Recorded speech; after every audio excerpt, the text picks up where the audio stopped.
365 digital ষ্টুডিঅ'ত মই মৃন্ময় তালুকদাৰ পুনৰ মুখ্যমন্ত্ৰী হিমন্ত বিশ্ব শৰ্মাৰ মুখত মিয়া প্ৰসংগ কংগ্ৰেছৰ হৈতে মিয়াৰ সম্পৰ্কৰ কথাৰে পুনৰ হৰব হোৱা দেখিবলৈ পোৱা গৈছে মুখ্যমন্ত্ৰী গৰাকীক মিয়াক কেনেকৈ ৰখাব পাৰি এতিয়া অসমীয়াই সেই কথা শিকিব লাগে অন্যথা যদিহে কংগ্ৰেছৰ চৰকাৰ আহে তেনেহলে আগন্তুক 10 বছৰৰ ভিতৰত দিছপুৰ দখল কৰিব মিয়াই এনেদৰে এতিয়া কংগ্ৰেছ দলক টাৰ্গেট কৰি লৈছে মুখ্যমন্ত্ৰী হিমন্ত বিশ্ব শৰ্মাই কংগ্ৰেছ শাসনলৈ আহিলে 10 বছৰত দিছপুৰ দখল কৰিব মিয়াই কংগ্ৰেছৰ চৰকাৰ হলে ৰাজধানীখনে দখল কৰি লব মিয়াই এইবাৰ মুখ্যমন্ত্ৰী হিমন্ত বিশ্ব শৰ্মা হৰব হৈছে মিয়াসকলৰ মনৰ কথা কৈ দিলে বদৰুদ্দিন আজমলে পুনৰ মুখ্যমন্ত্ৰী হিমন্ত বিশ্ব শৰ্মাৰ মুখত শুনিবলৈ পোৱা গ'ল মিয়া প্ৰসংগ কংগ্ৰেছৰ হৈতে মিয়াৰ সম্পৰ্কৰ কথাৰে হৰব হৈছে মুখ্যমন্ত্ৰী গৰাকী মিয়াক কেনেকৈ ৰখাব পাৰি এতিয়া অসমীয়াই সেই কথা শিকিব লাগে কংগ্ৰেছৰ পৰা 756 জনে কংগ্ৰেছৰ পৰা টিকট বিচাৰিছে 756 জনৰ ভিতৰত 600 জনে হৈছে মিয়া কংগ্ৰেছৰ টিকটৰ বাবে আবেদন কৰা সকলৰ ভিতৰত 600 জনে হৈছে মিয়া 10 বছৰতে মিয়া আহি যাব দিছপুৰলৈ যদিহে কংগ্ৰেছ শাসনলৈ আহে তেনেহলে 10 বছৰৰ ভিতৰত মিয়াই দিছপুৰলৈ আহিব মিয়াৰ বাবে এতিয়া অসমীয়া সজাগ আৰু সতৰ্ক হবৰ হল এনেদৰে এতিয়া মুখ্যমন্ত্ৰী হিমন্ত বিশ্ব শৰ্মাই টাৰ্গেট কৰি লৈছে কংগ্ৰেছ দলক জৰ পৰা মিয়াবোৰে আহিছে পুনৰ তালৈ ঘূৰাই পঠাব লাগিব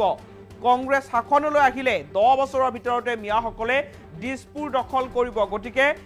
মুখ্যমন্ত্ৰী হিমন্ত বিশ্ব শৰ্মা হৰব হৈছে মিয়া প্ৰসংগৰে এইবাৰ কংগ্ৰেছ দলক টাৰ্গেট কৰি লৈছে হিমন্ত বিশ্ব শৰ্মাই মন্তব্য কৰিছে যদিহে কংগ্ৰেছৰ চৰকাৰ আহে তেনেহলে অসমীয়া সাৱধান হবৰ হল সজাগ হবৰ হল কাৰণ মিয়াসকলৰ মনৰ কথা ইতিমধ্যে বদৰুদ্দিন আজমলে কৈ দিছে আৰু পুনৰ মুখ্যমন্ত্ৰী গৰাকীৰ মুখত শুনিবলৈ পোৱা গ'ল মিয়া প্ৰসংগ কংগ্ৰেছৰ পৰা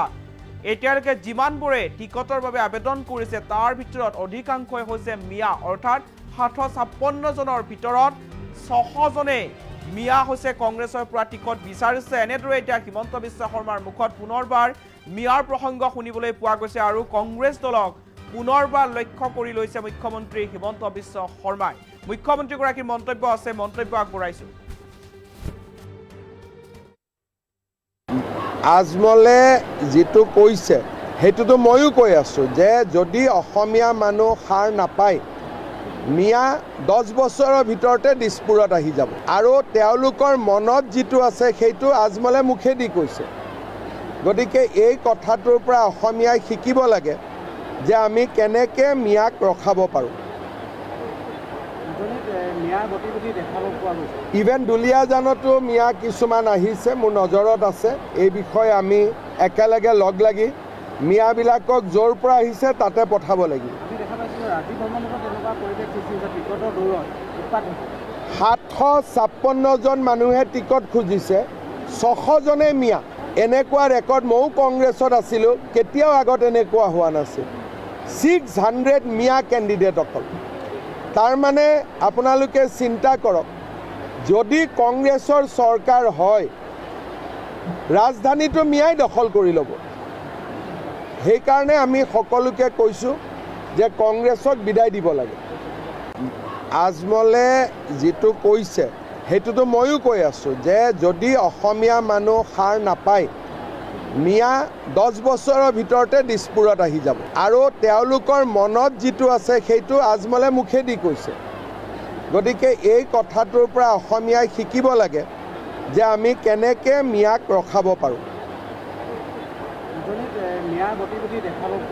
ইভেন দুলীয়াজানতো মিয়া কিছুমান আহিছে মোৰ নজৰত আছে এই বিষয়ে আমি একেলগে লগ লাগি মিয়াবিলাকক য'ৰ পৰা আহিছে তাতে পঠাব লাগিব 756 জন মানুহে টিকট খুজিছে 600 জনে মিয়া এনেকুৱা ৰেকৰ্ড ময়ো কংগ্ৰেছত আছিলোঁ কেতিয়াও আগত এনেকুৱা হোৱা নাছিল 600 মিয়া কেণ্ডিডেট অকল তাৰ মানে আপোনালোকে চিন্তা কৰক, যদি কংগ্ৰেছৰ চৰকাৰ হয়